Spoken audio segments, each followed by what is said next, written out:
Pour commencer ce samedi matin où nous attendons également beaucoup d'enfants.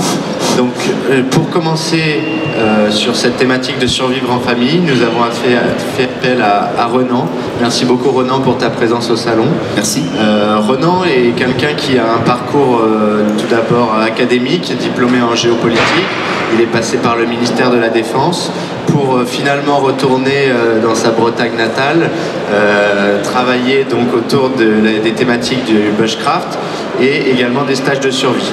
Renan est en train de se préparer pour une thèse sur la perception de la société autour du survivalisme qui va débuter en septembre prochain. Bon courage pour ça Renan. Et donc je vais vous laisser avec Renan pendant une petite heure.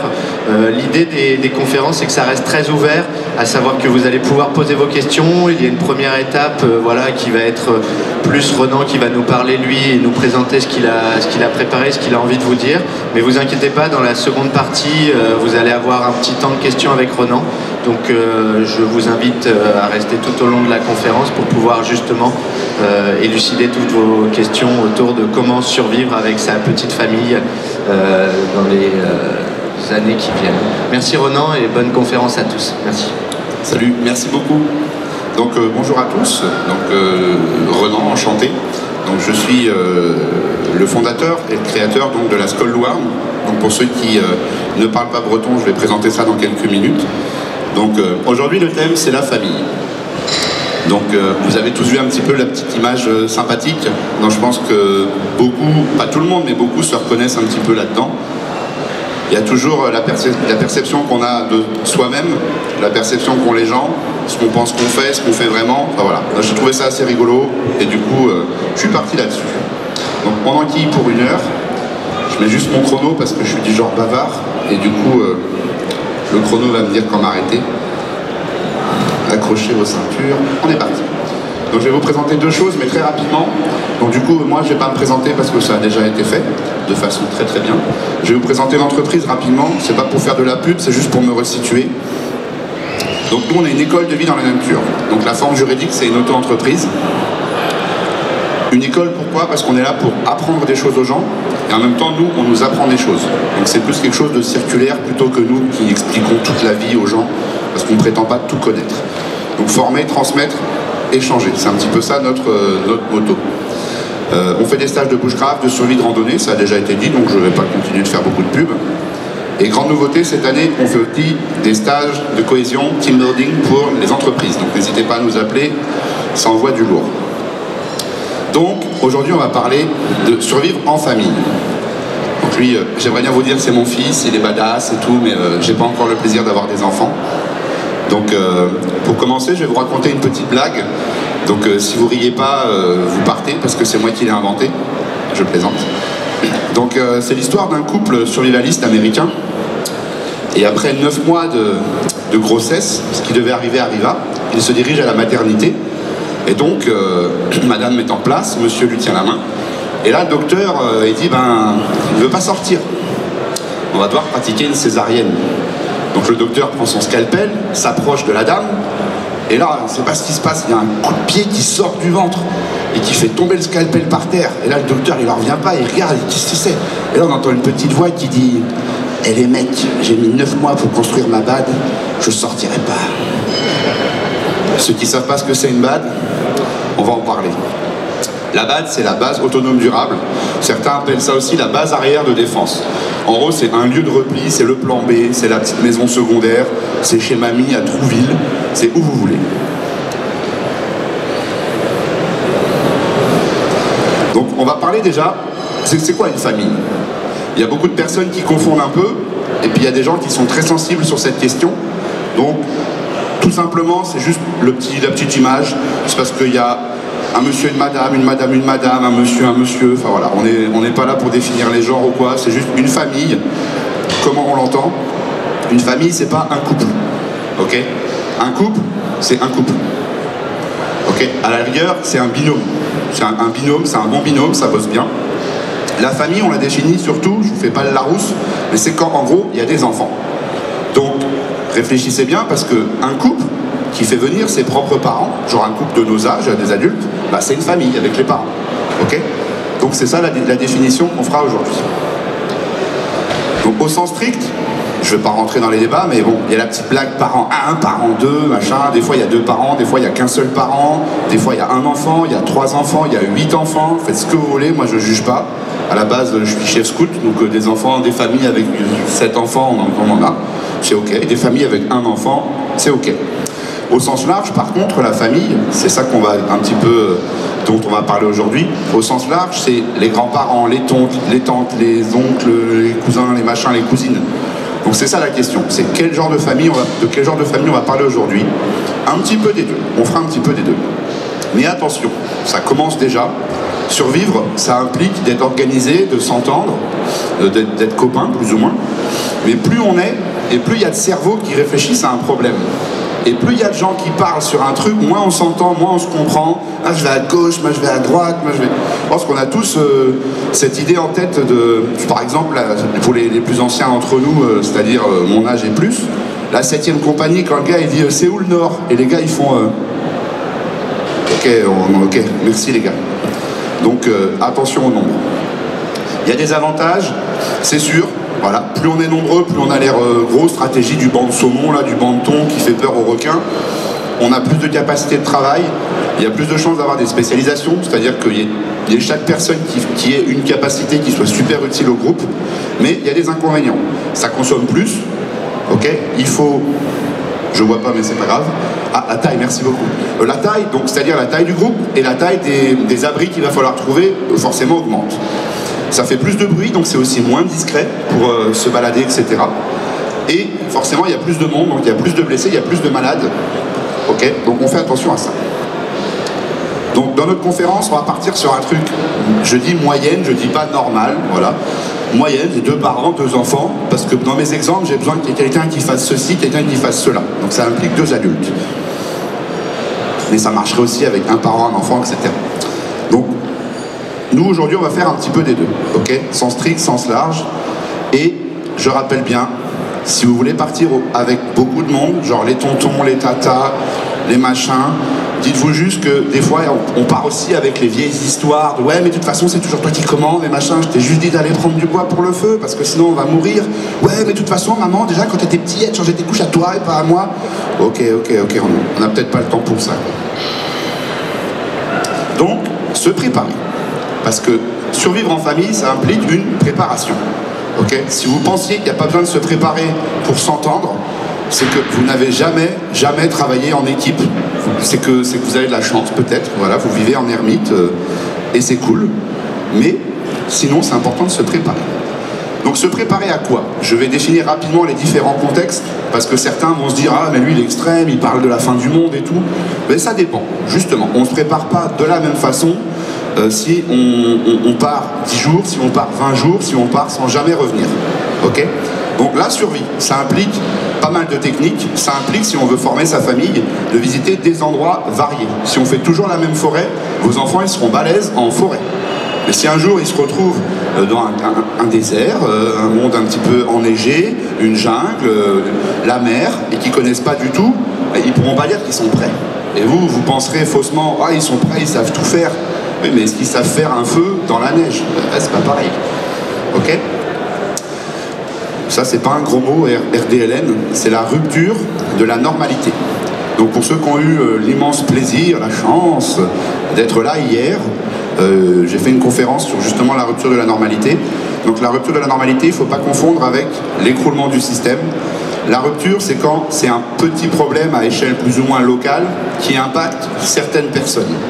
Le plus important, c'est quand ça nous impacte nous.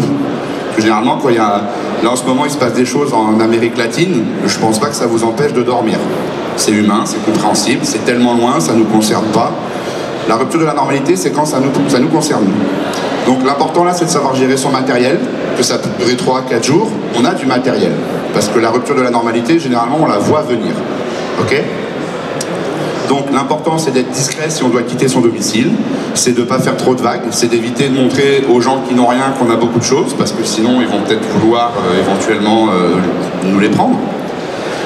L'effondrement du système, lui, c'est la grosse crise, c'est l'effondrement de l'URSS, c'est la Grèce, c'est en ce moment en Amérique latine, des gens qui n'ont plus rien à boire, plus rien à manger, plus d'électricité, il y a des gens qui meurent. Ça, c'est encore autre chose. L'idée là, c'est que quand un système s'écroule, c'est durable. C'est-à-dire que ça ne va pas se remonter en quelques minutes. Il y a plein de factions qui vont se mettre en place, peut-être des gens armés, peut-être des factions militaires, peut-être... Et voilà. Et le temps que ça se mette en place, il va falloir être prêt. Et l'idée là, c'est de former tout le monde à avoir une spécialité. Par exemple, un de vos enfants, s'il aime le jardinage, il pourrait devenir votre cultivateur, s'entraîner à la permaculture. S'il y en a un qui adore, il a 16 ans, il aime bien aller chez son papy qui est chasseur, ça pourrait être le chasseur du groupe, etc., etc. Et enfin la fuite, bon ça j'en parle pas parce que c'est encore autre chose, c'est si jamais on doit fuir un pays parce qu'il y a un danger ou quoi, mais je pense pas qu'il y ait beaucoup de fils d'ambassadeurs ou de filles d'ambassadeurs dans la salle, donc on va gagner un petit peu de temps.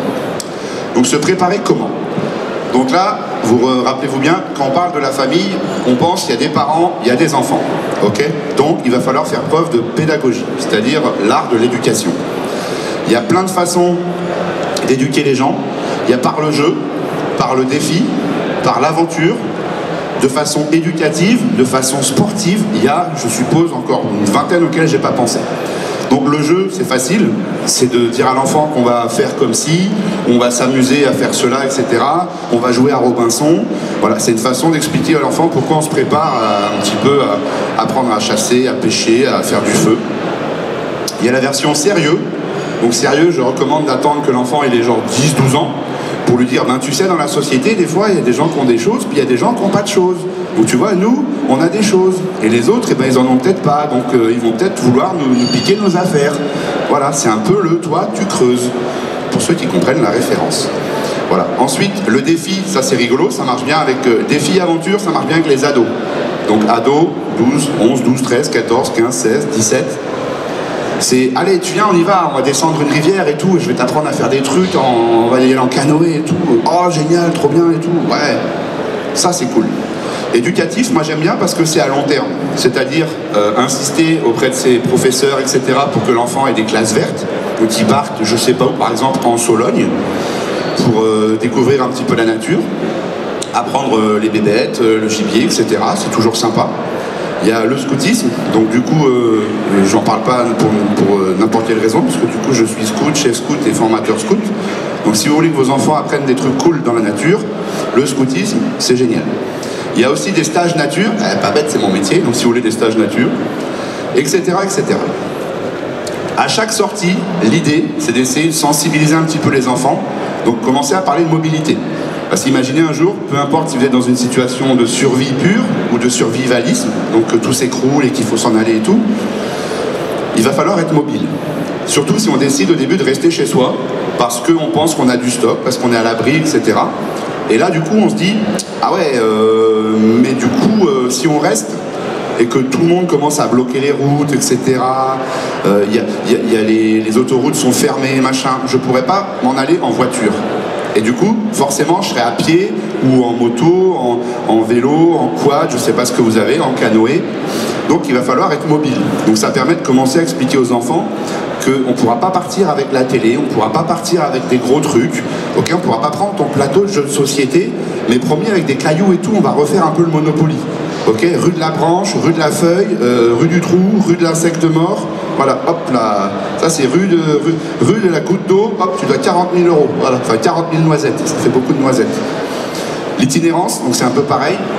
Leave no trace, pour ceux qui ne savent pas, c'est la façon de procéder dans la nature qui correspond à je viens sur un lieu naturel, j'occupe, je pratique, et je repars et je laisse rien.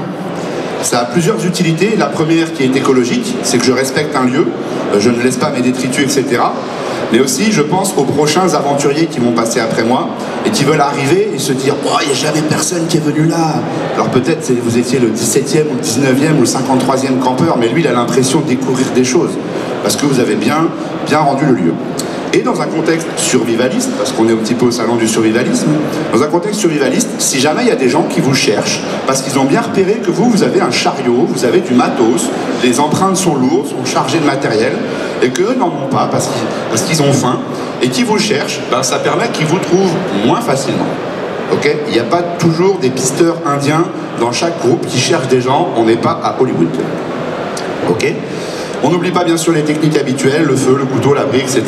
L'idée c'est que pour les 10-11 ans de l'enfant, ils savent utiliser un couteau sans se blesser. Ils comprennent que le feu c'est pas juste un truc de pyromane n'importe où, n'importe comment. Ah, j'ai brûlé une feuille, je vais brûler un truc. Non, non, tranquille, on reprend les règles tranquillement. L'abri, c'est que l'enfant ait conscience des principes de base de l'isolation, que le vent ça fait froid, c'est la convection, que le sol ça fait froid, c'est la conduction, que si on s'enferme trop bien, on peut être mouillé à cause de l'évapotranspiration, donc on peut l'expliquer facilement, tu te mets sur une vitre, tu souffles, tu as vu, il y a de la buée, donc ça, s'il y en a beaucoup dans la tente, on va être mouillé, etc. Souvent on me demande, oui, mais tous les combien de temps? Que je vois qu'il y a des parents dans la salle, là j'en reconnais assez facilement, là, vous êtes criés avec vos bébés, vos poussettes. Tous les combien de temps on va faire ça, même si on a le temps? Ben, ça dépend. L'idée, c'est déjà on fait comme on peut. On n'est pas tous libres tous les week-ends, etc. Il y en a qui sont d'astreinte, il y en a qui sont pas là, il y en a qui sont militaires, qui sont en OPEX. Ben, on fait ça quand on peut, ok? Moi, je dis une fois par mois, tous les 2 mois, tous les 3 mois, une fois tous les 6 mois, c'est pas vraiment grave. L'important, c'est de faire ça à la même fréquence.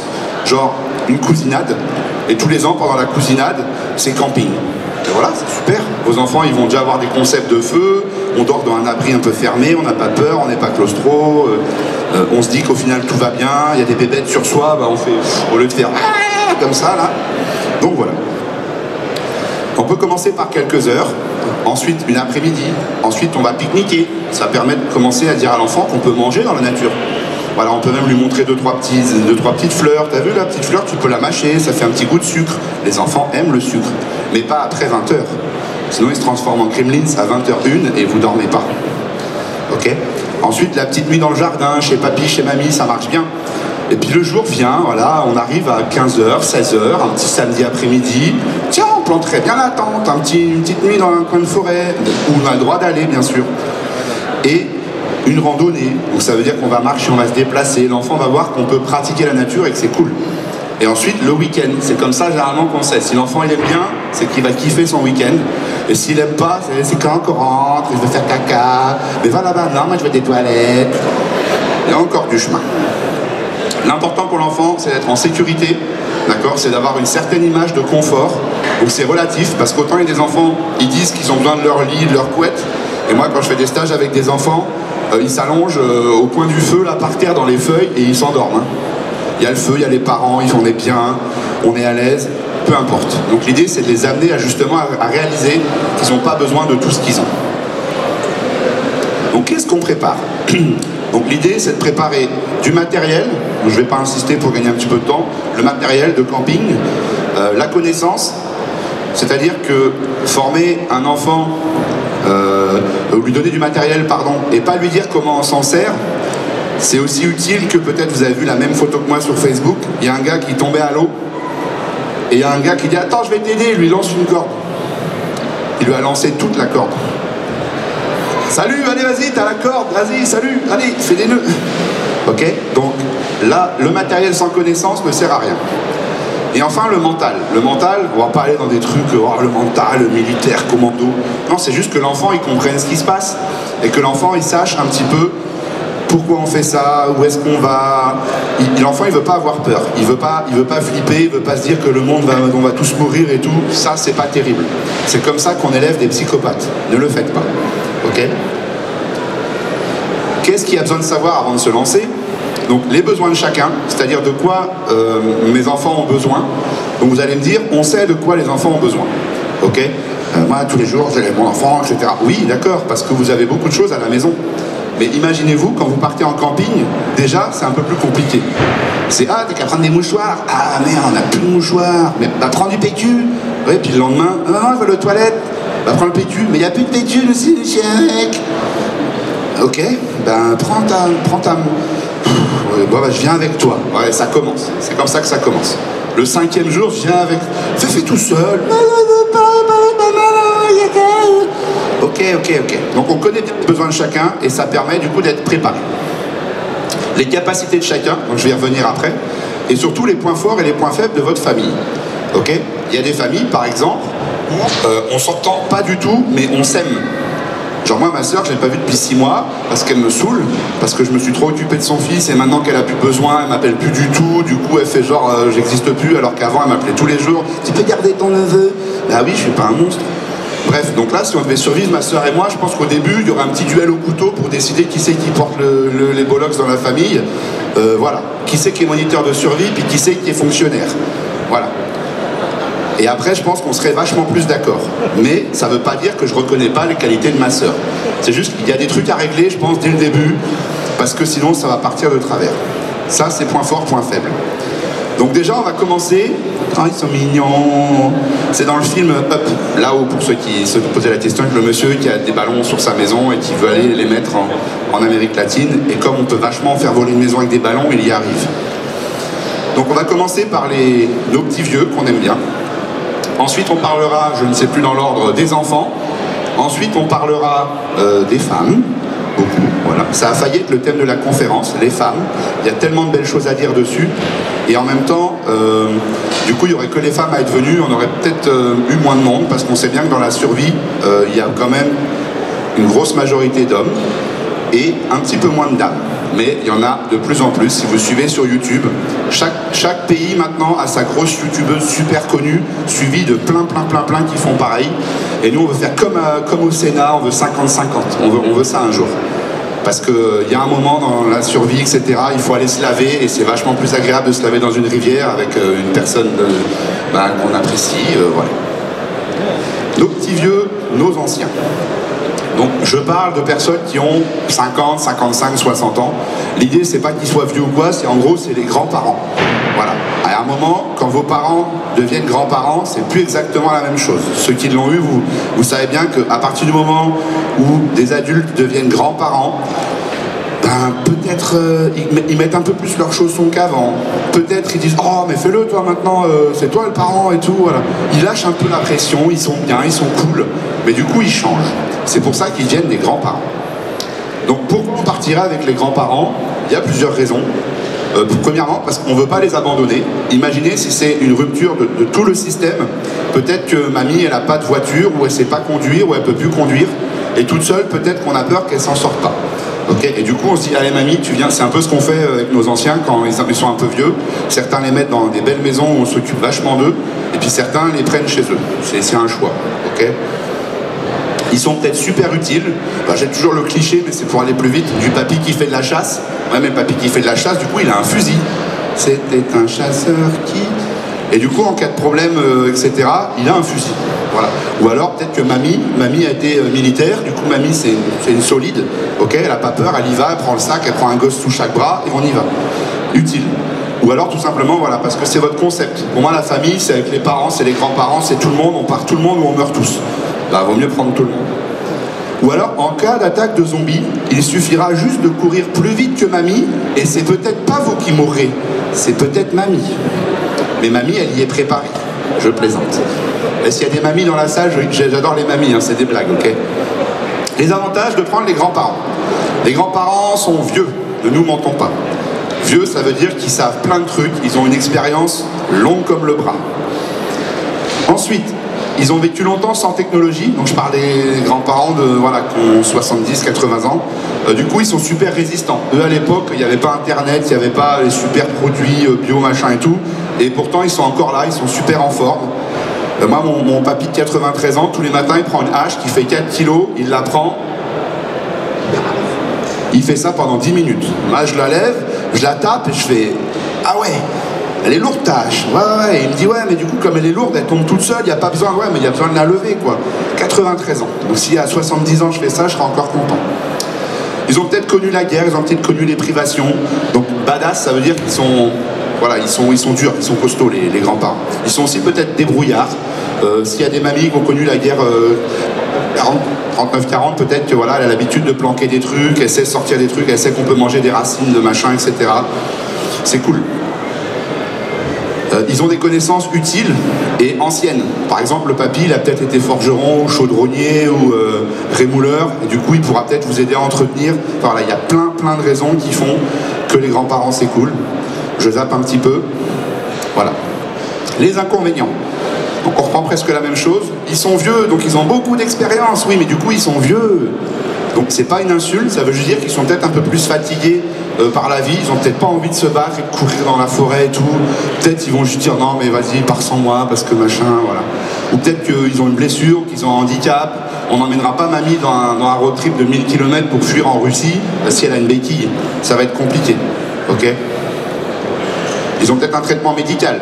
Si vous êtes isolé et que vous n'avez plus accès à des pharmacies, si par exemple il y a un des grands-parents qui a un problème de cœur et qui a plus ses pilules pour le cœur, c'est pas terrible. Peut-être vaut mieux essayer de la mettre dans un endroit où il y a des docteurs, un truc qui est sous contrôle de l'État, et de la laisser là, de dire bon courage, on va essayer de se retrouver après tout ce bazar, etc. Je dis pas qu'il faut le faire, je pose la question. Ils n'ont pas beaucoup de force, c'est sûr, ils n'ont pas beaucoup d'endurance, c'est pour ça que c'est des grands-parents, ils sont un petit peu vieux. Il y a quelques sportifs, effectivement, à 60 ans, qui font encore des treks, des marathons, etc. C'est super. Mais c'est sûr que c'est pas eux qui vont courir pendant 10 km si on est poursuivi par quelque chose. Rappelez-vous qu'on est toujours dans un contexte survivaliste. Okay ? Je ne dis pas que les personnes ne sont pas capables, juste que si ça devenait très chaud, peut-être que ce seraient les premiers à avoir des problèmes. Ok ? Donc, il dort plus. Moi, mon papy, ok, il pète du bois pendant 10 minutes, mais du coup, il fait une sieste de 3 heures l'après-midi, il se couche à 19 h, il se lève à 10 h. Enfin, il n'a pas beaucoup de temps d'activité. Ok ? Ils ont moins d'appétit que nous. Du coup, forcément, pour ramener de l'énergie à chaque dépense, ça va être un petit peu plus lent. Donc, sur 10 jours, à être dans la forêt, à marcher tous les jours, au bout du 10e jour, ils vont peut-être être super fatigués. Et là, du coup, vous serez là en mode, on n'a rien à manger, il faut se déplacer, comment on fait ? Donc, il y a des questions à se poser. Et bien sûr, parfois, ils sont têtus, voire un petit peu chiants. Ils ont mangé des chiantos, pour ceux qui connaissent un petit peu Nullbuck. Et surtout, c'est vos parents. Si vous vous êtes barré de la maison à 19, 20 ans, il y avait une bonne raison. Rappelez-vous pourquoi vous vouliez vous barrer. Ils n'ont pas beaucoup changé, ce sont toujours les mêmes. Voilà. Moi, je me rappelle pourquoi je suis parti il y a 20 ans. Et du coup, je n'ai peut-être pas envie de passer un an avec eux en pleine forêt, etc. Voilà. J'ai pas de porte à claquer pour faire le malin. Ça serait... Voilà. Ok ? Du coup, comment on peut gérer nos anciens ? Donc déjà, si on veut les avoir avec soi, ça veut dire qu'il va falloir les valoriser. Ok ? Donc leur faire sentir qu'ils sont utiles, qu'ils sont désirés, parce que peut-être d'eux-mêmes, ils vont avoir tendance à se dire « Oui, mais moi je suis pas capable, j'ai plus la force et tout. » Oui, mamie, ok, tu peux pas courir. Mais si on te trouve une petite chariote et qu'on a un cheval, un vélo, je sais pas quoi, mais t'es quand même super utile, peut-être que tu peux faire de la couture, tu peux nous aider à reconnaître des plantes, tu peux nous aider à faire la cuisine pendant que nous, on surveille quelque chose, etc. Toujours les valoriser. Se reposer sur leur savoir, donc c'est en gros la même chose, et rappeler qu'ils aident, mais que c'est pas eux forcément les big boss. Je pense notamment à la grosse figure paternaliste il y a 50 ans, le chef de famille, c'est lui qui coupe le pain à table, c'est lui qui coupe le poulet, c'est lui qui... Moi, c'est comme ça dans ma famille. Donc c'est sûr que si on chope un poulet, je vais le cuire, je vais le poser sur la table et je vais voir mon père avec son couteau, je fais « Attends papa, voilà, c'est moi le papa maintenant. » Ok ? Merci, bisous. Donc voilà. Donc juste, voilà, pour mettre une bonne ambiance. Leur confier les tâches répétitives et non physiques. Donc ça, c'est quelque chose où je pense qu'ils excelleraient plutôt. Parce qu'ils sont vieux, d'accord, mais du coup, ils ont de la patience. Voilà, la sagesse, là, les poils blancs. Du coup, eux, ça les dérange peut-être pas de faire 43 fois le même truc si c'est important pour le groupe. Alors que les enfants, etc., ne feront pas 43 fois un truc. Ils vont le faire une fois, 2 fois, 3 fois, la 4e fois, ils sont plus là, et ils sont partis. Ok ? Bien anticiper leurs besoins. Peut-être que dans un gros groupe, les petits vieux, ils vont avoir tendance à vouloir faire beaucoup pour montrer qu'ils sont utiles. Et du coup, ils vont peut-être se fatiguer. Et ça sert vraiment à rien. On préfère quelqu'un qui agit moins et qui respecte mieux ses capacités, plutôt que quelqu'un qui s'use et le 3e jour, il est plus capable. Ok ? Donc ça, c'était nos petits anciens. Maintenant, on va parler de partir avec les enfants. Donc, je pense que c'est ce qui intéresse le plus d'entre nous. Parce que même si on n'a pas tous des enfants, peut-être qu'on en aura. Peut-être qu'un jour, on va trouver des enfants dont les parents ne s'en sont pas sortis et qu'est-ce que je fais ? Ou alors, on va être perdu sur un endroit complètement désert, puis il y a des enfants qui sont là, on ne sait pas trop. Il y a souvent des enfants, on dit, ils sont à qui ? Ils sont à qui ? Ils sont à personne. Du coup, on va peut-être devoir les gérer. Donc, ça intéresse tout le monde. Donc, les enfants, c'est 0-17 ans. Tout simplement parce qu'à 18 ans, on rentre soi-disant dans l'adultisme, même si ce n'est pas exactement vrai. Donc, les enfants, ça implique de pouvoir s'occuper de leurs besoins, si vous voulez partir avec eux. Si vous ne pouvez pas vous occuper de leurs besoins, qui sont physiques, mentaux et affectifs. C'est un petit peu les bases de ce qui tourne dans l'animation et dans l'accueil collectif de mineurs. Donc c'est la définition de la DDCSPP, anciennement DDJS. Voilà, c'est les trois choses dont il faut prendre soin quand on travaille avec des enfants. Physique, c'est les nourrir, c'est leur donner des vêtements, à boire, à manger, c'est pouvoir les faire dormir de façon sécurisée. Mental, c'est les garder efficaces, ne pas leur bourrer le mou en disant qu'on va à Disneyland et tout. Ils voient bien qu'on est dans la forêt, on voit bien que maman des fois elle stresse, elle pleure et tout. Il faut être honnête. Et affectif, il ne faut pas qu'ils aient peur, il ne faut pas qu'ils se sentent en danger, il faut qu'ils se sentent en sécurité, les enfants. Donc je vais définir 3 tranches d'âge parce que c'est pas exactement les mêmes choses. Voilà. Donc il y a le nourrisson, c'est le petit bébé, l'enfant et l'ado. C'est pas les mêmes. Les nourrissons. Ah, l'ado. Ah, j'ai dû sauter des pages, mais c'est pas grave, on va le faire comme ça. Le fameux bouton rouge, il fonctionne, ça fait plaisir. Donc, on va repartir comme ça, je sais pas, j'ai dû capoter. Voilà. Donc, le nourrisson. Le nourrisson, on est d'accord que c'est un bébé, c'est entre 0 et 5 ans. Ok. Et le nourrisson va poser quelques petits soucis parce que c'est un bébé, tout simplement. Okay. Et un bébé, c'est déjà pas facile à élever quand on a tout ce qu'il faut. Mais imaginez quand on n'a rien, c'est compliqué. Donc le nourrisson, lui, il va manger tout le temps, toutes les 4, 5 heures, 6 heures. Voilà. Il va manger des trucs précis. Voilà. Un bébé d'1 an, 2 ans, vous n'allez pas lui filer un bout d'aile de poulet que vous avez chopé. Voilà, donc j'insiste pas, tout le monde est conscient qu'il faut du lait, de certains types, etc. pour que l'enfant soit bien nourri. Il faut des petits pots à un certain âge, après on commence les trucs en bouillie, etc. C'est compliqué. Ensuite, le bébé, il ne se déplace pas tout seul. Même si quand on tourne le dos, d'un coup, là, ils acquièrent une capacité extraordinaire de se casser. Mais en forêt, etc., ils vont pas aller très loin. Du coup, il va falloir apprendre qui porte le bébé, combien de temps, est-ce qu'on change, est-ce qu'on inverse, comment on transporte le bébé. Est-ce que j'ai la méga poussette Nimbus 2000 avec des roues atomiques qui va refaire des rebonds dans la forêt et tout, ou est-ce que j'ai la vieille poussette de zut qui n'avance pas, etc. Il va falloir porter l'enfant, on n'a pas de sac à dos, donc il va falloir qu'il y en ait un ou deux qui portent l'enfant, mais du coup, qui porte son sac? Des questions qui se posent. Ensuite, le nourrisson, il dort beaucoup. Okay, ça dort. Donc, ça, c'est un point positif. S'il y a des soucis ou quoi, on pose le bébé, il va s'endormir. Mais à l'inverse, des fois, le bébé, il dort pas. Des fois, il pleure. Et si vous êtes entouré de trucs où il faut être discret pour plein de raisons, vous ne serez pas discret. Ok? Par contre, le bébé, ce qu'il y a de bien, c'est qu'il y a un effet, il fait un peu la glu. Il fait le ciment de votre groupe. Parce que tout le monde aime les bébés. Voilà. Tout le monde, même s'il y en a un, j'aime pas les bébés. Même le je trouve grognon, il trouve un bébé et il l'aime. Voilà. Donc si même le je trouve grognon aime un bébé, vous pouvez faire un effort. Et du coup, ça cimente un peu le groupe autour du bébé. C'est que tout le monde va vouloir aider aux soins du bébé, tout le monde va vouloir le protéger, tout le monde va essayer de... Voilà. Et ça cimente un groupe. Ok? Ensuite, on va parler de l'enfant. Alors juste avant, je vais voir si je ne me suis pas juste inversé. Non, j'ai vraiment fait l'impasse sur... Ok. C'est les PDF, on m'avait prévenu. L'enfant, lui, c'est entre 6 à 11 ans. Okay, même si c'est vrai qu'il y a des enfants, ils sont pré-ados à 9 ans et demi, 10 ans, mais bon. L'enfant, lui, c'est déjà un peu mieux, mais les avantages ne sont pas toujours que les inconvénients et vice-versa. L'enfant, il est déjà plus autonome, il marche.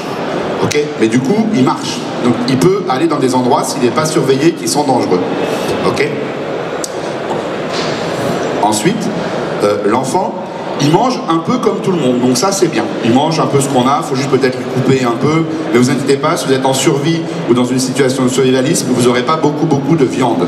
Parce que même si vous avez vu un tuto sur internet pour poser des pièges, ça prend 1 an, 2 ans, 3 ans pour devenir un bon piégeur, un bon chasseur, un bon pisteur, donc c'est pas quelque chose qui sera inné.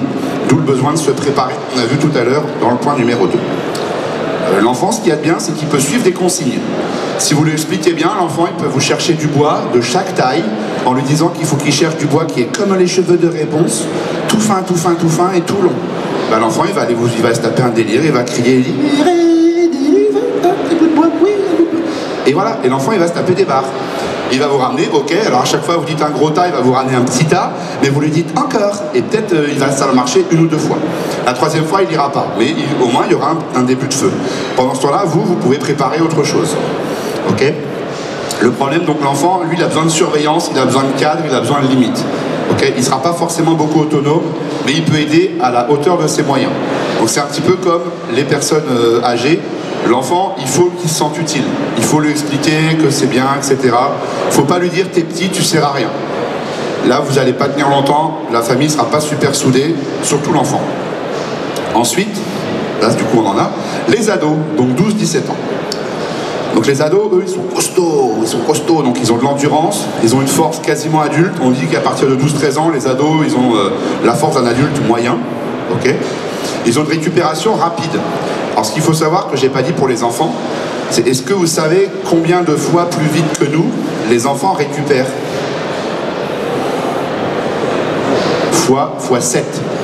Donc un enfant, il dort 1 heure, c'est comme si vous dormiez 7 heures. Donc imaginez un enfant qui dort 9 heures, c'est pour ça qu'ils sont ouf quand ils se réveillent. Il a dormi 35 heures le mec, il veut son SMIC d'énergie l'enfant. Il est ouf, 35 heures, c'est un coma, il a fait un coma. Il sort de coma, il dit waouh, je suis vivant. Donc ça récupère vite. Les ados, c'est un petit peu moins, parce qu'ils rentrent dans une phase où leur corps il change. Et du coup, ils récupèrent moins vite, mais ils récupèrent quand même vachement plus que nous les adultes. Ils sont créatifs, souvent ils sont zen. Donc oui, zen, ça veut des fois dire je m'en foutiste, on est d'accord. Mais du coup, ils sont zen. C'est pas grave, y a pas à boire. On boira pas. On boira notre pipi. Oui, d'accord, vas-y toi. Non mais toi commence papa, parce que moi je sais pas, moi, tu sais. Moi mon corps il change, je suis pas sûr, j'ai des doutes. Voilà. Et souvent ils ont des attitudes novatrices. C'est-à-dire vous êtes en train de faire un abri carré, vous prenez la tête, monsieur, madame, ou monsieur, madame, madame. Ah non, je t'ai dit que c'est comme ça. Lui il dit mais faites un triangle. Ah oui, punaise, on n'avait pas pensé. Et le triangle peut-être ça marche. Et là au niveau de la valorisation de l'ado il se sent utile. Il dit c'est mon abri. Eh ouais, c'est mon abri. Bon, il aimerait bien tweeter, mais comme il n'aura plus de téléphone ou plus d'internet ou quoi, il va juste prendre 4 branches et il va faire selfie branche. Mais le problème, c'est que parfois, il a des réactions imprévues, l'ado. C'est des fois, il pète un câble, je pète un câble. Il n'y a plus de câble, mon gars, c'est la survie, il casse une branche, vas-y, mets-la dans le feu, voilà, t'es utile. Valorisation de l'ado. Parfois, il sort son coup préféré, c'est la flemme.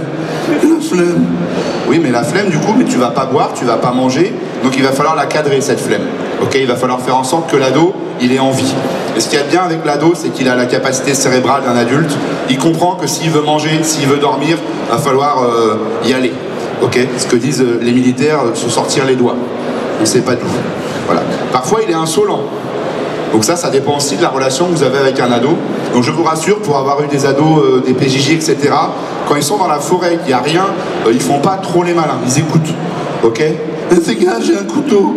Bah, moi j'en ai 4, tu fais quoi? J'ai une scie, j'ai une hache. Ah, ok, t'es chaud. Bah ouais. Tu vas te détendre et tu vas surtout utiliser ton couteau à bon escient. Tu vas tailler des cuillères pour que le groupe puisse préparer sans mettre les mains sans se blesser. Tu vas pouvoir faire des petits outils, tu vas pouvoir faire des piquets pour qu'on mette la bâche et tout. Tu vas être utile. Bon, on n'y revient pas. Donc là, un petit tableau des capacités. Donc regardez rapidement les enfants qui vous intéressent. Après je vais zapper parce que je ne vais pas le commenter, j'ai qu'1 heure. Donc en gros, c'est pas moi qui le dis, c'est le docteur Philippe Motto, médecin de la Fédération Française de Rando. Donc c'est assez sérieux quand même, voilà, c'est pas des trucs, mais tout il sort ses chiffres, mais de lui. Si vous avez un problème, vous l'appelez, mais je le connais pas. Donc ça dit ce que peuvent marcher les enfants, ce que peuvent porter les enfants, et la vitesse un petit peu. Donc c'est sûr qu'on voit que, en gros, la règle, c'est à partir de 4 ans, 1 an, c'est 1 km. Donc si à 4 ans, ils peuvent faire 4 km, à 5 ans, il peut faire 5, à 6, il peut faire 6, à 7, il peut faire 7. Sauf que, vous voyez bien qu'à 4 ans, même s'il peut en faire 4, il faut faire une pause quand même. Ok? Les chiffres, c'est les chiffres. Vous ne ferez pas marcher un enfant de 4 heures pendant... un enfant de 4 ans pendant 4 heures. Ça ne marche pas. Ok? Donc vous faites des pauses. Ensuite, pour le portage, moi du coup, alors vous direz, il n'a pas d'enfant, il dit n'importe quoi. Oui, alors du coup, j'ai été animateur, éducateur socio-culturel pendant 16 ans, et directeur de colo, chef scout, etc. Donc des enfants, j'en ai eu 4000. Un enfant de 4 ans peut porter un sac à dos.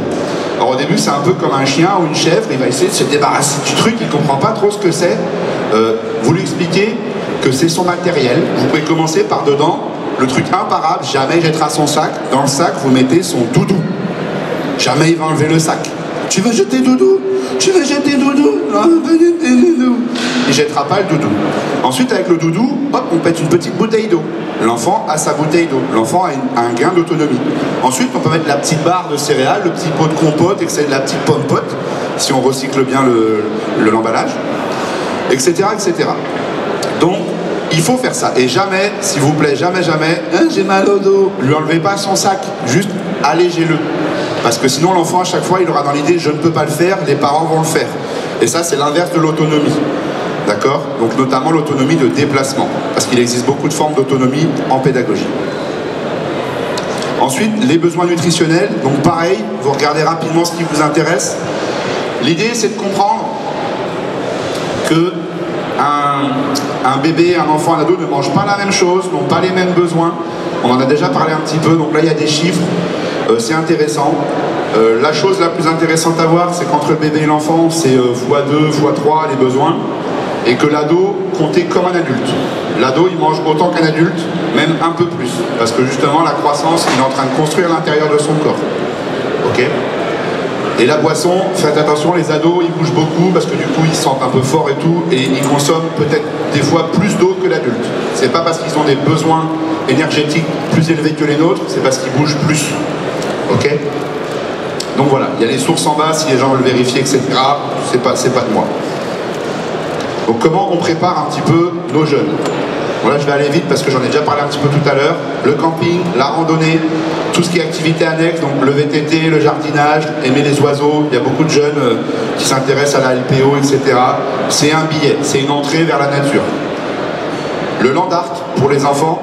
Le land art, si vous ne voyez pas ce que c'est genre par exemple, en automne, vous prenez plein de feuilles de différentes couleurs et par terre, vous dessinez genre un renard. Et les feuilles rouges, ça va faire la queue, un peu en feu, etc. Comme un genre de salamèche, etc. Voilà. Si vous pouvez aussi faire des soleils. L'idée, c'est que l'enfant, il touche, il palpe, il est dans la nature, il s'amuse, il s'éclate. Et le soir, il rentre et il dit, c'était cool la forêt. C'est comme ça qu'on commence. Donc, la rupture de la normalité ou l'effondrement du système. Donc là, ça va être plus compliqué, mais pas forcément plus compliqué de soi. Ça va être des choses qui vont être complexes. Ça veut dire qu'il va falloir définir un peu plus.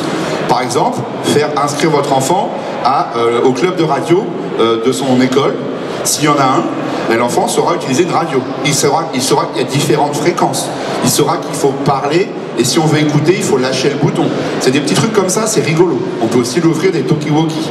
Généralement, les talkie-walkie, ça dure 6 mois. Après, il n'y a plus de piles, on les range. Et après, on s'en sert que pour faire des bêtises quand on a 20 ans.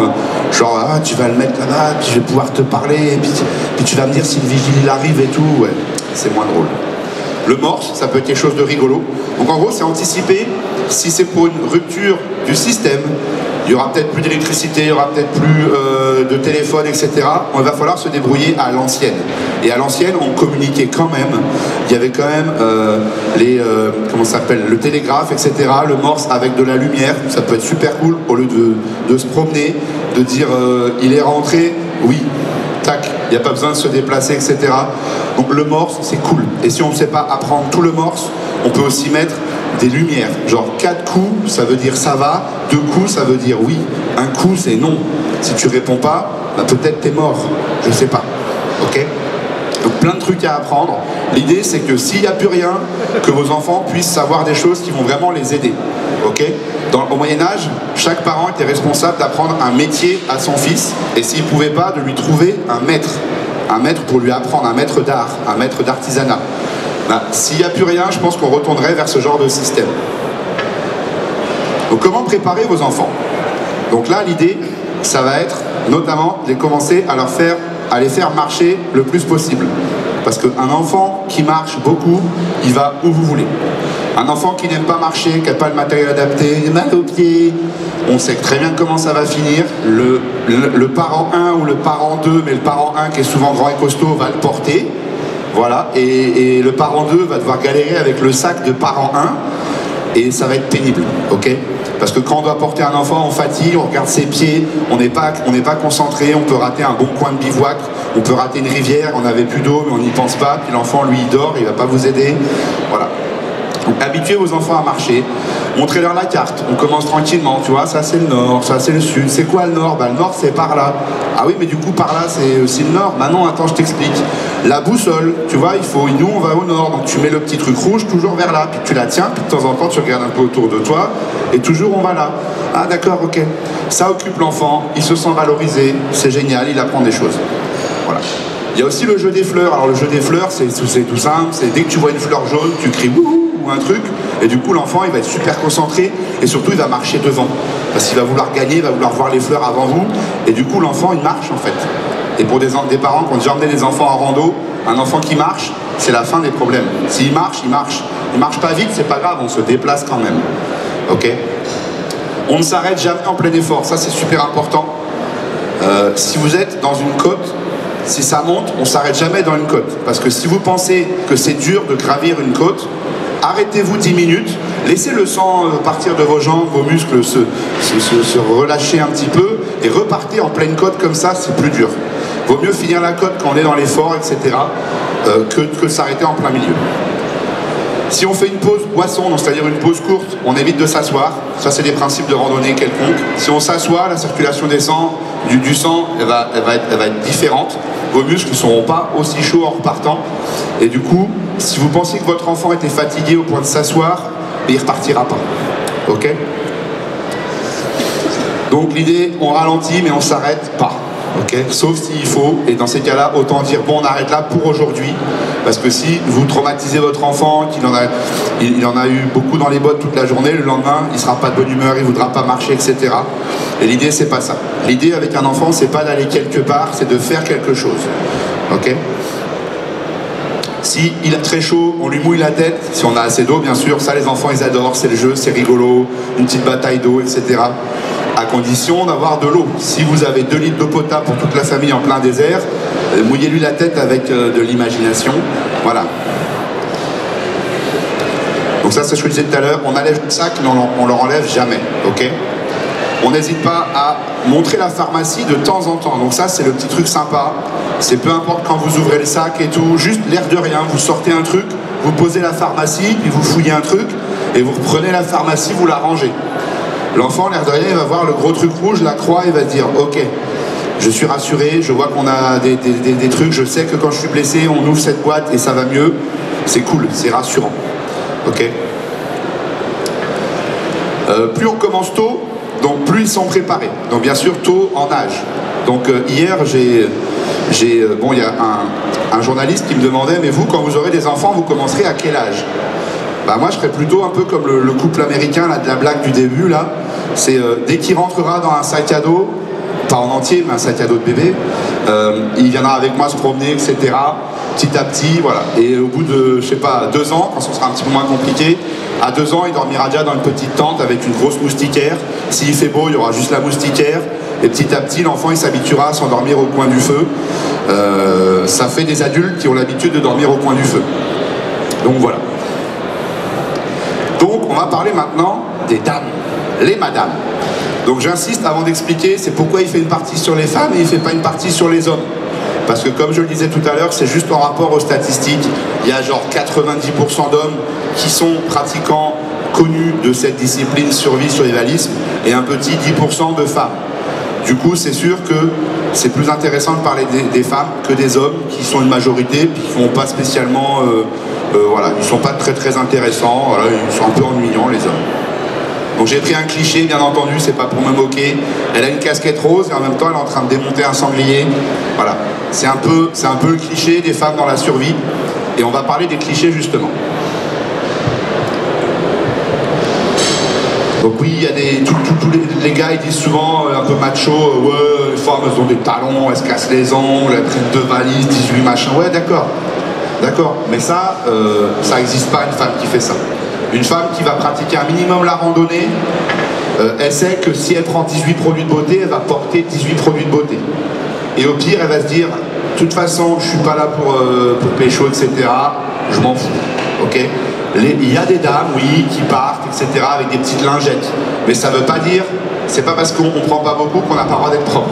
Ok, il y a des hommes qui partent avec des lingettes, il n'y a pas de débat. Tout le monde aime l'hygiène.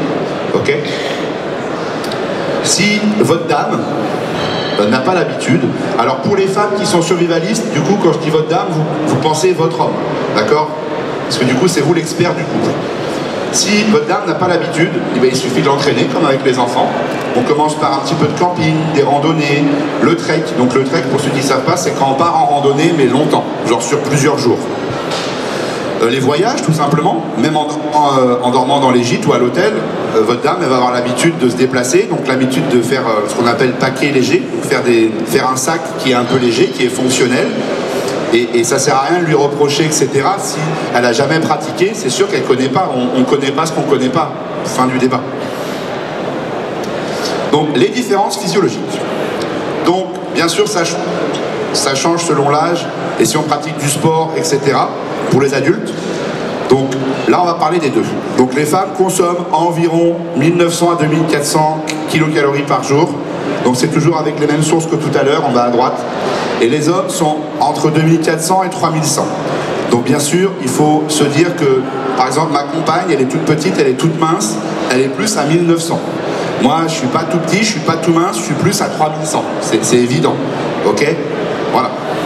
Arrête de rire toi parce que je t'ai vu. Hein. J'ai un copain dans la salle. Donc les besoins, en gros, c'est vitamine D, magnésium, fibres, fer. Donc on commence aussi à parler des choses intéressantes. Les femmes en période de menstruation ont besoin de plus de fer. À cause des pertes de sang, etc., le niveau de fer peut baisser dans l'organisme et ça peut créer des petits malaises, des petits pas bien, et on n'aime pas être pas bien. Ok ? Tout régime qui a moins de 1500 kilocalories par jour est forcément un régime carencier, c'est-à-dire que vous ne mangez pas assez. Ça veut dire que vous allez perdre du poids un petit peu chaque jour. Okay, si ce n'est pas chaque jour, c'est dans une semaine. En une semaine, vous perdrez du poids. Sauf que le poids, si vous commencez dans une situation de survie ou de survivalisme à perdre du poids, c'est que ce n'est pas viable. C'est qu'à bout d'un moment, vous n'aurez plus de poids à perdre et ce que vous perdrez, c'est la vie, tout simplement. Donc, bien entendu, les femmes boivent un petit peu moins d'eau que les hommes. Voilà, si ça intéresse, vous revenez me voir à la fin, j'essaie de gagner un petit peu de temps. Au niveau des conséquences physiologiques, c'est là que c'est le plus important. Donc la masse musculaire est un peu moins importante, c'est médical, hein, je suis désolé, c'est comme ça. Donc l'effort physique va être peut-être moins intense. C'est sûr que voilà, une lanceuse de marteau russe va vous soulever un arbre qu'un homme, même classique, il ne va pas réussir. Donc bien sûr les extrêmes, oui, hein. Un homme très mince avec pas beaucoup de masse musculaire et une femme très costaud, oui bien sûr, ils sont identiques, voire supérieurs. Mais ça veut aussi dire que les femmes mangent un peu moins. Et ça, en survie, c'est cool. Ça veut dire que vous avez un binôme qui mange moins, donc a besoin de moins, donc vous pourrez peut-être avoir un peu plus. Ok ? Donc, la plus grande différence, tiens, organes génitaux. Si je ne parlais pas de ça, je n'aurais pas traité la partie sur les dames. Donc, au niveau comportement, on sait tous que les femmes ne font pas pipi debout. Donc ça implique que si les personnes n'ont pas l'habitude, peut-être au début, elles vont être pas à l'aise, elles vont être dans un inconfort, et elles vont pas être bien. Et peut-être, du coup, elles vont se retenir de faire pipi. Et du coup, c'est pas bien. Ok, on se retient pas de faire pipi, ça peut déclencher après sur un mois, etc., des problèmes, des maladies. Donc pour ceux qui connaissent pas le shipi, c'est un espèce d'entonnoir pour les dames qui se glisse entre les jambes et qui permet de faire pipi debout. Alors ça peut être bien, mais il faut juste bien le nettoyer. Okay, parce que ça fait partie des choses, l'hygiène, c'est super important quand on est dans un monde où on n'a plus beaucoup de médicaments, on n'a pas accès à un docteur, il faut faire très attention. Ensuite, les règles, je vais aller assez rapidement parce que tout le monde connaît, mais c'est là qu'on se demande, si je devais faire des stocks, c'est là qu'on se dit, alors attends, du coup, et ça marche aussi avec les bébés pour faire les stocks de couches, c'est combien j'utilise de serviettes ou de tampons par jour, combien je prévois d'être dans la forêt, et je prends autant que j'ai besoin. Parce que si vous n'avez jamais utilisé autre chose, le jour où il faudra le faire, ça va être compliqué. Okay, si déjà vous n'aimez pas la forêt, vous trouvez que c'est sale et tout, si vous-même vous êtes sale, vous ne serez pas serein. Et il y a un moment, ça va forcément créer des embrouilles. Pourquoi pas, je ne dis pas qu'il faut en acheter, etc., mais s'intéresser, commencer à regarder des systèmes alternatifs. La cup, pour ceux qui ne connaissent pas, c'est un petit récipient qui se glisse à l'intérieur et qui permet du coup de récupérer un petit peu ce qui devrait sortir. On le rince, on la nettoie super bien et on est reparti. Donc c'est 8 heures maximum de protection la cup. Donc 8 heures, c'est plutôt cool, ça fait une journée du du matin jusqu'au soir, etc. Il y a aussi des protections qui sont lavables, réutilisables. C'est beaucoup utilisé en ce moment en Inde, notamment. Donc allez voir, il y a pas mal de gynécos qui ont des blogs, bon c'est en anglais peut-être, mais c'est super intéressant. Au niveau de l'hygiène, donc on fait super attention aux infections urinaires, vaginales, etc. Parce que on n'a pas de médicaments, on n'a pas ce qu'il faut forcément en forêt pour soigner ça. Et pour ceux qui en ont déjà eu, qui ont eu des compagnes qui en ont eu, c'est très douloureux. Du coup, on marche pas forcément comme il faut, on n'est pas à l'aise, on mange moins, donc on peut peut-être un peu plus tomber malade. Donc voilà, faut pas oublier que à partir du moment où on est dans une situation de survie ou de survivalisme, déjà c'est le caca. Même s'il n'y a rien, c'est le caca. Donc le moindre problème est amplifié.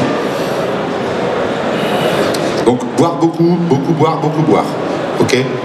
Donc au niveau de l'espèce humaine, on ne va pas se cacher que c'est la dame qui porte l'enfant. Donc il faut faire attention si on est en un couple activement sexuellement actif, pardon. L'idée c'est de tomber enceinte quand on n'a pas de docteur, quand on n'a pas de médicaments, quand on n'a pas de petite aiguille à mettre dans le dos, etc. Ça va être compliqué. Alors tout de suite les gens vont me dire oui mais comment on faisait avant? Oui mais avant on savait le faire, on avait l'habitude. À la campagne on avait des femmes qui accouchaient, des hommes qui accouchaient, etc. Ça se faisait. Et avant le taux de mortalité infantile il était au plafond.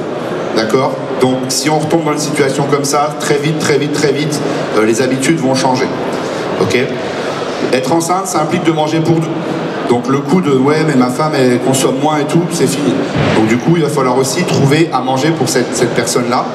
Et du coup il y a tous les dangers liés à la grossesse, etc. Donc c'est des choses sur lesquelles il faut faire attention, je n'insiste pas.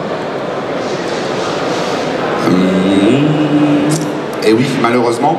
Donc on le voit assez souvent dans les pays qui sont en guerre. Donc dans pas mal de pays Proche-Orient, Moyen-Orient, Afrique, l'Europe de l'Est, il y a une vingtaine d'années. Malheureusement, il y a des hommes qui pensent que parce qu'il n'y a plus de justice, il n'y a plus de problème, il n'y a plus de sanctions. Du coup, on peut faire un petit peu ce qu'on veut, et c'est là qu'on assiste à viol, pillage, etc. Moi, du coup, je pense à ma compagne, je pense à ma soeur, je pense à ma mère. Je me dis que j'aimerais pas qu'elle soit toute seule, entourée de ce genre de personnes-là. Donc très rapidement, apprendre à se défendre, ça peut être cool. Faire un petit peu de self-défense, avoir un couteau. Ah, c'est simple, c'est sûr, si on a un pistolet, ça va aider. Mais du coup, attention avec les armes, c'est pas forcément toujours une bonne solution. Donc juste pour dire qu'il faut être conscient de ça et que c'est important. Donc moi, j'encourage de partir avec des femmes, ne serait-ce que parce que au niveau du cerveau, on n'est pas fait pareil. Et du coup, ça veut juste dire une diversité de pensée, d'action. Moi, même ma compagne, si elle n'est pas très érudite de la nature, plus d'une fois, elle m'a scotché. Elle m'a dit, mais là, du coup, pourquoi t'attaches pas ça là? Et puis moi, je galérais depuis 20 minutes à me dire, mais comment je vais mettre mon truc parce que je veux que ce soit là, mais... Ah putain, mais oui, mais l'attacher en haut, le fixer en bas, ok. Et rien que ça, sinon, c'est juste avoir une personne de plus pour aider. Voilà, rien qu'un cerveau de plus, peu importe le genre, ça peut aider. Ok, mais souvent, si on est en couple, qu'on a une famille, être avec les personnes qu'on aime, bah, ça permet d'être beaucoup plus fort physiquement, sereinement. Il paraît, alors j'ai pas les sources et tout, on a vu des mamans soulever des trucs super lourds pendant des tempêtes et tout. Moi, je veux une musclore comme ça dans mon équipe. Hein. Parce que le coup d'adrénaline et tout, moi je l'aurais peut-être pas, vu que je suis plus posé justement, je suis plus réfléchi, je suis plus, voilà. Elle, non. Donc si elle peut nous tirer d'un coup de main, etc. Voilà. Sur le long terme, du coup, la survie, on sera très loin du cadre Robinson, la famille Robinson, le papa qui est menuisier, la maman qui est couturière, ouh super, il fait une maison, il fait un hôtel, il y a une douche et tout. Oubliez cette image-là. La survie, ça prévient pas. Par exemple, j'ai la chance d'être dans les Caraïbes parce qu'on a un petit peu de sous et tout. On est avec un bateau, il y a une tempête, on arrive sur une petite île. Alors oui, on va pas passer 6 mois, 6 ans comme les Robinson, mais peut-être qu'il faudra passer 2-3 jours. Et si vous n'êtes pas préparé, ne serait-ce que de savoir les bases, ça va être difficile. Pour les enfants, la survie, si les enfants ne sont pas forcément vaccinés et qu'ils se retrouvent dans un pays où il y a des risques, etc., ça va poser de graves problèmes. Parce que si les enfants tombent malades, qui n'ont ni vaccin, ni solution médicamenteuse, ça va pas être joli à voir. Okay, il y a la malaria, il y a la dengue, il y a le paludisme, il y a plein de maladies comme ça quand on n'a pas l'habitude ou qu'on n'est pas préparé à ce lieu-là, ça peut être chaud. Au niveau de la rupture de la normalité, donc tout ce qui est cause naturelle, prévoyez en gros 72 heures. C'est-à-dire, rupture naturelle, c'est un ouragan, une tempête, un tsunami, un tremblement de terre. Voilà, la tempête qu'on a eue en 99 a laissé beaucoup de monde sur le popotin parce qu'ils n'étaient pas préparés à ce que les routes soient impraticables, qu'il y ait des arbres entiers. Et là, c'est sûr, c'est comment on va au village qui est à 15 km à pied avec les enfants pour chercher à manger. Bah, du coup, on fait pas quoi, on prend toute la famille et on va au village. Mais du coup, ça implique, etc., d'y avoir réfléchi. Pour tous les problèmes de rupture de la normalité de coût humaine, donc par exemple, imaginez un petit peu si le mouvement des Gilets jaunes, fin décembre, était maintenu dans sa lancée, ça aurait créé plus de blocages, donc plus d'essence, les magasins plus approvisionnés, sauf qu'on a tous l'habitude d'aller à l'Intermarché, etc., par là-bas, mais imaginez, il est fermé, ou alors il y a les policiers devant, ou alors il n'a plus rien à manger, je vais où? Je vais voir le deuxième magasin qui va être pareil, le troisième magasin. Donc voilà. Donc là, l'idée, entre une semaine et un mois de stock, c'est bien. Ok, sachant qu'il y aura quand même le choix qui se posera, c'est est-ce que s'il y a des gros problèmes comme ça, des gens qui sont dans la rue, des émeutes et tout, est-ce que je reste?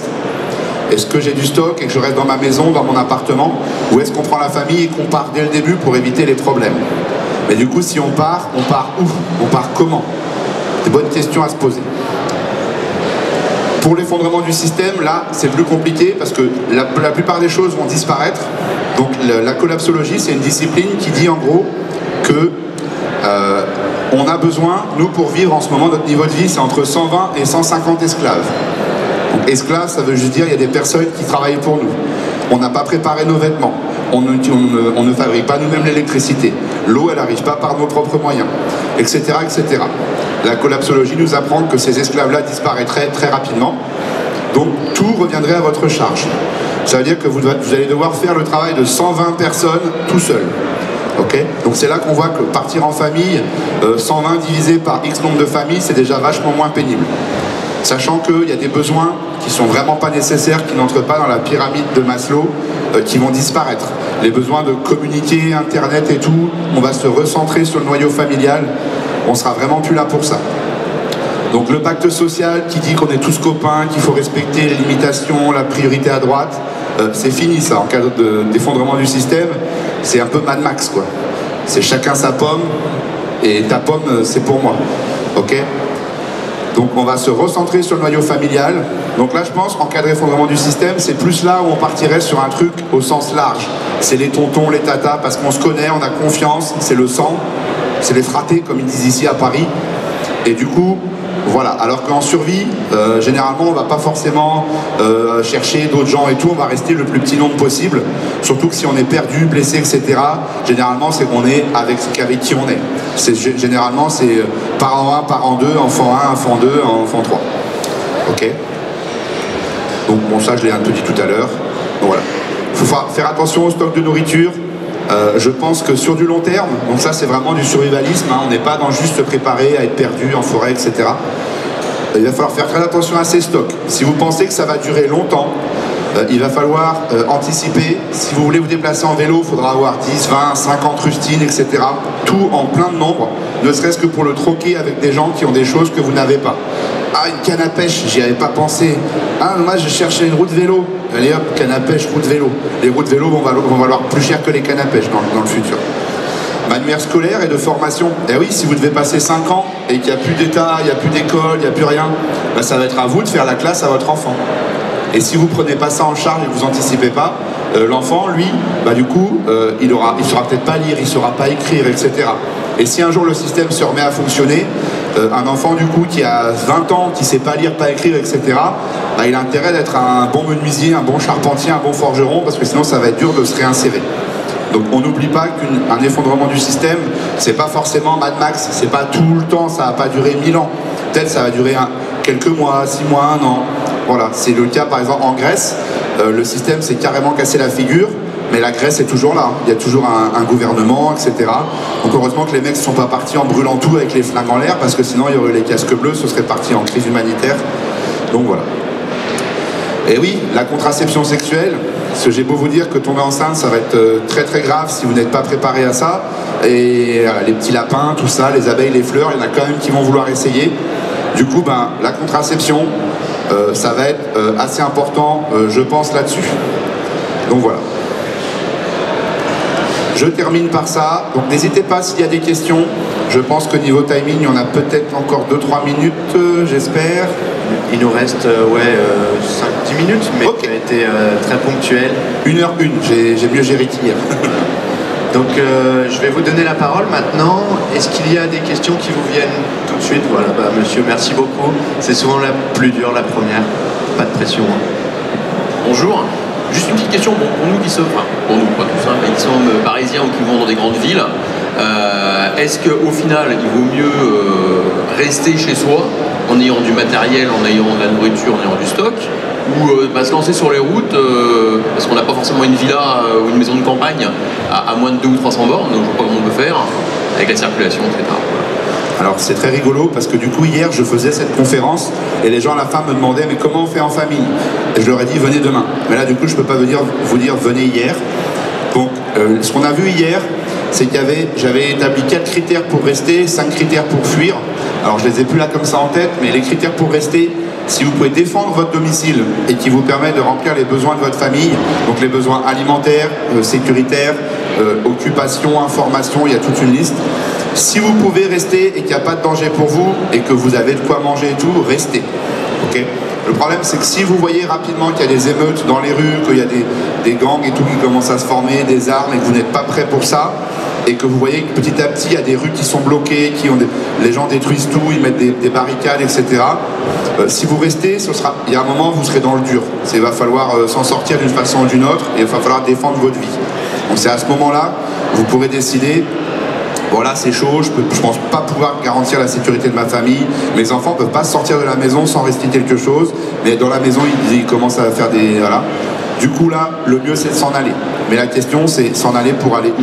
Si vous n'avez pas d'endroit, si vous n'avez pas quelqu'un qui peut vous accueillir, deux solutions. Vous restez, vous barricadez et vous priez que tout se passe bien et que rapidement les secours ou le système se rétablissent. Ou alors vous essayez de partir dans un lieu où il y a une survivance du système. Les gendarmes, les pompiers, les militaires vont pas tous mourir ou disparaître d'un coup. Voilà. On pense que c'est le cas souvent aux États-Unis, en cas de gros problème. Tous les gens vont autour des gymnases municipaux, vont dans les casernes de pompiers, vont devant les régiments pour demander de l'aide. Et très rapidement, il y a des tentes qui sont montées, on met un petit camp de réfugiés. Si vous n'avez nulle part où aller, je pense que ça, ce sera une bonne alternative pour vous. Et sinon, il y en a une troisième, mais elle n'est pas terrible. C'est on part quand même et on espère rapidement trouver un lieu qui puisse nous accueillir. Par exemple, on a la chance de tomber sur un gang de survivalistes et qui disent « Ah, vous faites quoi, vous? Intendant, cuisinier, allez, go, viens, tu vas nous faire ça bien. » Voilà. Et ne pas se fier au métier. Je prends l'exemple souvent du comptable. Je suis comptable et tout, ouais, mais du coup, le comptable, il sait gérer, il sait organiser. Un comptable, ça fait un très bon intendant pour gérer un stock, etc. Il y a beaucoup de choses à valoriser. Donc, il ne faut pas se stresser pour ça. Mais si vous ne pouvez plus garantir votre sécurité, etc., il va falloir partir à un moment. Parce que l'incertitude, c'est mieux que la mort. Ok? C'est pas faux. Y a-t-il une autre question? Oui, alors, madame, après, j'ai eu monsieur. Oui, j'arrive. Il y aura le temps pour votre question. Je vais essayer d'être plus court sur mes réponses. Oui, c'est pas vraiment une question, mais... Oui, ce n'est pas vraiment une question, mais c'est une remarque où je ne suis pas d'accord avec vous sur certains points. Bon, moi je vous explique, j'ai déjà participé à l'évacuation de personnes de villes vers de la jungle, des gens qui risquaient leur vie, et les histoires d'avoir du papier toilette, des choses comme ça, c'est un truc psychologique qui en 24 heures change. Je veux dire, si là on est tranquille, toute personne qui va aux toilettes utilise du papier, mais vous n'avez pas besoin de prendre de papier de toilette. Le premier coup, les gens seront mal à l'aise d'utiliser leurs mains et de l'eau, mais 24 heures après, c'est terminé, ils ont pris le coup, il n'y a pas besoin de s'en faire. C'est comme les histoires des femmes avec les règles et tout. Il y a beaucoup de survivalistes qui se posent des questions, mais moi, j'ai jamais eu ce problème. Les femmes savent très bien se débrouiller toutes seules. Il y a énormément dans les pays du tiers-monde, et ça, elles n'ont pas de tampons, elles n'ont pas de trucs, elles se débrouillent. Si vous voulez, rapidement, on peut se passer de ça. il y a un seuil psychologique en 24 heures. On peut abandonner certaines conceptions, je dirais, occidentales. Et ensuite, c'est comme si on l'avait fait tout le temps, tous les jours. Vous voyez ce que je veux dire? Alors, je suis très d'accord avec vous. Vous avez raison sur le principal. Le seul souci, c'est que les personnes qui se font évacuer, etc., elles ont le déclic et il y a un choc. Elles ont perdu leur maison, etc. Et elles se disent, c'est bon, on s'en fout. Et elles se mettent directement dans une condition mentale qui est d'accepter n'importe quoi parce qu'elles comprennent que leur survie est menacée. Si vous faites ça avec des enfants, d'une part, ils vont être pas mal traumatisés par ce choc. Et ils vivront pas, ils n'auront pas le sourire tous les jours comme vous voulez. Et même si après ça se rétablit, à vie, ils auront eu ce choc. Et justement, ça va créer l'effet inverse, ils vont faire comme les anciens qui ont vécu la guerre. C'est quand ça a commencé à revenir à la normalité, ils ont commencé à faire des stocks qu'ils n'avaient jamais fait avant parce qu'ils ont tellement peur de manquer, etc. Mais vous avez raison, nous c'est ce qu'on encourage sur les stages de survie qui mènent au survivalisme. C'est dès le début, apprenez à vos enfants à utiliser un gant nettoyable, une bassine, de l'eau, etc. Le problème c'est que si vous faites ça avec des enfants qui n'ont jamais fait le truc, alors oui, ils vont s'habituer rapidement, je suis très d'accord avec vous, mais il y aura cette rupture de la normalité, ce ne sera pas le quotidien comme à la maison. Et ça, plus plein d'autres trucs, à terme, ça peut les gêner, ça peut faire qu'ils ne sont pas bien. Mais je vous rejoins largement, en survie, on apprend aux gens, on part sans matériel, donc ils sont obligés d'aller dans la rivière. Il y a beaucoup de personnes, notamment du monde arabe, qui n'utilisent pas de papier toilette et qui s'en sortent très très bien. Ok, donc je vous rejoins, et en même temps, vaut mieux avoir le matériel et ne pas en avoir besoin que de ne pas avoir de matériel et se dire « Ah, j'en ai vachement besoin ». Oui, mais si vous voulez, je voulais dire, c'est du papier de toilette ou autre chose. Oui, c'est pas la plus... On est d'accord, on est d'accord. Il vaut peut-être mieux emporter d'autres choses plus utiles que ça qui peut nous paraître utile a priori, mais qui rapidement, on n'en a plus besoin. Oui, mais c'est surtout... Des mouchoirs en papier, pour se moucher, on peut très bien... Oui, avec... Toute personne qui est allée dans la forêt et tout, n'utilise pas de mouchoir en papier, après avec un peu d'eau, il se nettoie les doigts, c'est tout. Et le changement est très rapide. Même, comme je dis, la première journée, le premier truc, les gens vont être mal à l'aise, mais si tout le monde le fait, on est bien obligé de le faire, et ensuite, pof, ça sera bon, quoi. Et en partie, on est très d'accord, c'est juste qu'il y a des gens qui sont différents. Moi, mes petits scouts, ils n'ont pas besoin de mouchoirs, etc. Il y a des enfants qui n'ont pas l'habitude de l'extérieur et tout, en bas âge. Et la perturbation peut créer quelque chose qui n'est pas spécialement envisageable. Mais sur le long terme, il y a un moment, peu importe la taille du stock, il n'y aura plus. Donc c'est sûr que partir avec moins ou très peu, dès le début, on est obligé d'apprendre à s'en passer. Et c'est très formateur, donc je vous rejoins là-dessus, on est vachement d'accord. J'ai le temps pour une dernière question. Oui, pardon, excusez-moi, monsieur. Il n'y a pas de souci. Alors, la dernière question. Là, il y en avait deux, là, je crois. Il y aura deux questions, désolé pour les autres. Je me suis fait alpaguer le micro, là.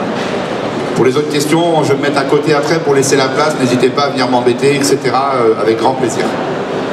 J'avais une question sur le nombre d'un groupe qui part en survie. Sur quel serait le stade où c'est trop, quoi, et le stade où ce serait pas assez. Est-ce qu'il y a des nombres ou une fourchette, un truc comme ça? Alors, je différencie dans ma réponse survie et survivalisme. La survie ne prévient pas, c'est je suis avec les gens avec lesquels je suis, il se passe un truc, je suis perdu, je suis blessé, etc. Ah ok, les grands délires, le crash d'avion, le crash de bateau, si vous voulez. Et là, vous serez avec le groupe auquel vous serez. Après, est-ce qu'il est utile en survie de faire des petits groupes? Oui, dans la mesure où si vous êtes sur, par exemple, type Koh Lanta, The Island, on est sur une île déserte, si on est 20 au même endroit, en 2 jours, vous avez sucé tout ce qu'il y a sur la plage. Il n'y a plus de bigorneaux, il n'y a plus de crabes, en 2 jours. Voilà. Les poissons, tout le monde n'est pas pêcheur. Donc pourquoi pas faire des petites communautés et tout, avec les inconvénients que ça peut avoir. C'est sur le long terme, il se crée des groupes, des équipes. Il y a ceux de la plage et ceux de la jungle. Ah ouais, mais nous, ceux de la jungle, on en a marre de partager nos ressources avec ceux de la mer. Voilà. Plus on est en petits groupes, plus c'est facile de trouver des ressources. Pour le survivalisme, c'est la bonne question, donc il y a des grands débats d'experts et tout. Si vous voulez partir en groupe, le minimum, c'est d'être au moins 3. Pour ceux qui ont travaillé dans la nature, qui travaillent avec des enfants, pourquoi 3 ? Un qui est blessé, un qui s'occupe de lui et un qui essaye de gérer, de prévenir quelqu'un, etc. Minimum 3. À 2, il y en a un qui est blessé, l'autre va le porter. Si moi je me blesse et que je suis avec vous, ben portez-moi pendant beaucoup de kilomètres. Voilà. C'est pas souvent ceux qu'on pense qui vont se blesser, etc. Après, le maximum, ça dépend de votre capacité de préparation, ça dépend si vous avez pu développer une base où il y a une ferme, etc., durable, ou si c'est juste sur un terrain en forêt, vous pensez, etc. L'idée, c'est de faire un plan de gestion de la faune et de la flore sur votre terrain pour voir combien il y a de quoi. Est-ce qu'il y a des châtaigniers? Oui, combien il y a de châtaigniers? Combien un humain mange de châtaignes par jour? Bon, là, si on est plus que 3, c'est pas bon, etc., etc. Après, un bon groupe, je pense que 12, 15, c'est un gros maximum, quoi. Après, il y a des communautés qui sont autonomes en France et qui vivent à 50, 100, etc. Mais parce qu'ils ont des fermes, ils ont des élevages, ils ont des... Voilà. Ok? Merci. Une dernière question rapide. Pardon, le timing qui est un peu serré, monsieur. C'était pour prolonger la première question où il était question de rester en ville, à Paris par exemple, ou bien de partir. Bon. Monsieur disait on n'a peut-être pas une villa, etc. Mais on peut peut-être avoir une BAD, une base autonome de développement durable. Mais la question que je me posais aussi, c'est que est-ce qu'une BAD, au moment où les gens savent qu'il y en a une, va pas devenir l'objet de convoitise? Et est-ce que la solution, c'est pas d'essayer de faire un survivalisme plus itinérant pour pouvoir justement éviter de se faire attraper? Alors, c'était aussi l'un des points forts de la conférence d'hier. L'idée, c'était très rapidement, si vous ne pouvez pas avoir un lieu qui est soit isolé, soit barricadé, soit avec une grosse vue autour pour pouvoir partir en cas de problème, ça peut être pas mal de rester en itinérance, mais à condition d'être bien formé, de savoir où trouver des points de ravitaillement. Donc l'idée, c'est qu'on ne connaît pas tout, même si on a sur les cartes, par exemple, la base Intermarché, la base je sais qu'il y aura à manger un minimum, etc. Pourquoi pas essayer de vivre en itinérance? C'est juste que ça implique d'avoir un bon moyen de mobilité. Si c'est les voitures, on n'est pas dans Walking Dead où il y aura des zombies et il y aura plus de 10% de la population mondiale. Ah là, c'est sûr, avec les stocks d'essence, on peut rouler pendant des années. Là, il y aura tout le monde qui voudra remplir sa voiture, surtout qu'avant l'effondrement, tout le monde aura fait des stocks parce qu'il pensera que nanana, la crise nourrit la crise. Et du coup, pourquoi pas, à condition de savoir le faire, de pouvoir bouger, que tous les membres soient mobiles et de partir du principe que si on est à pied, qu'il y a un blessé, ça va être très compliqué. On fera une civière, on va le porter, mais jusqu'à combien de temps, etc.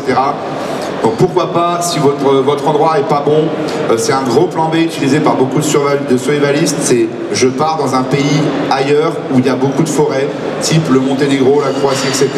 On peut y aller en 15 jours en partant de France, etc. Et arriver là-bas, justement, on a un lieu un peu plus naturel, etc. Donc l'itinérance, oui, mais pas de façon durable. Merci Ronan. Du coup, cette première conférence touche à sa fin. Merci beaucoup pour Merci à tous. la qualité de l'exposition et du propos. Ronan se tiendra à disposition, comme tous les conférenciers de la journée, quelques minutes après la conférence sur la partie gauche de la salle. Comme ça vous permet d'aller poser d'autres questions de manière plus précise. Et